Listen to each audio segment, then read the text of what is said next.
नमस्ते। मैं डॉक्टर ज्योति करू। श्रावण महीने की शुरुआत हो चुकी है।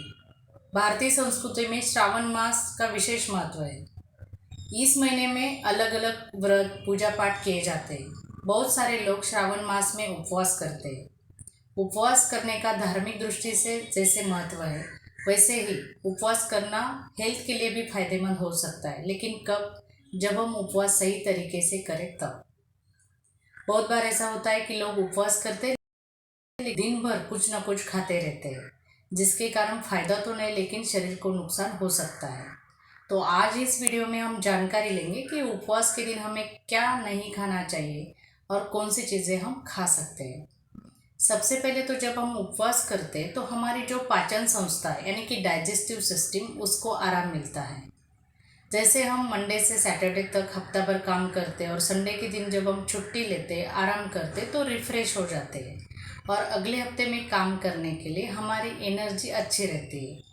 वैसे ही उपवास के दिन अगर हम खाली पेट रहते हैं तो रोज़ जो हम 2 बार 3 बार खाना खाते हैं तो हमारी डाइजेस्टिव सिस्टम कंटिन्यूसली काम करती रहती है। तो उपवास के दिन खाली पेट रहने के कारण डाइजेस्टिव सिस्टम को आराम मिलता है और वो अच्छे से काम कर सकती है। शरीर में जो अपचित यानी कि अनडाइजेस्टेड पार्ट है, उसे डाइजेस्ट करने के लिए हमारे पाचन संस्था को टाइम मिलता है और इससे हमारा हेल्थ भी अच्छा हो सकता है। उपवास के कारण शरीर का डिटॉक्सिफिकेशन, प्यूरिफिकेशन भी होता है।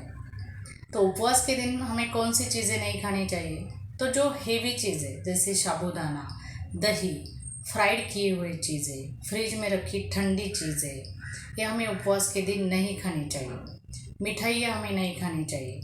अगर हम ये हेवी चीज़ें खाते हैं उपवास के दिन तो इससे एसिडिटी भी हो सकती है, पेट में गैस भी बन सकता है, कॉन्स्टिपेशन भी हो सकता है। तो उपवास के दिन हम कौन सी चीज़ें खा सकते हैं? तो सबसे पहले हम गर्म पानी पी सकते हैं, जिसके कारण शरीर में जो आम बना है यानी कि जो अपचित अनडाइजेस्टेड पार्ट है वो डाइजेस्ट होने में हेल्प हो जाएगी। हमारा अग्नि अच्छे से प्रदीप्त रहेगा। हम गाय का दूध, गाय का घी मिला के पी सकते हैं, जिसके कारण शरीर को थकान नहीं आएगी।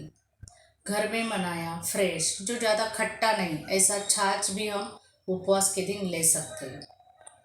फल खा सकते हैं, लेकिन हमें याद रखना है कि दूध और फल हमें साथ में नहीं लेना है। अगर हम सुबह दूध लेते हैं तो दोपहर के बाद हम फल खा सकते हैं।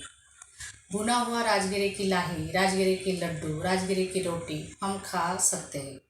वैसे ही भुनी हुई जो वरई, उसका राइस हम उपवास के लिए खा सकते हैं। ये सब चीज़ें हल्की होती है, जिसके कारण हमारा अग्नि भी अच्छा रहता है और हमारे डाइजेस्टिव सिस्टम को आराम भी मिलता है।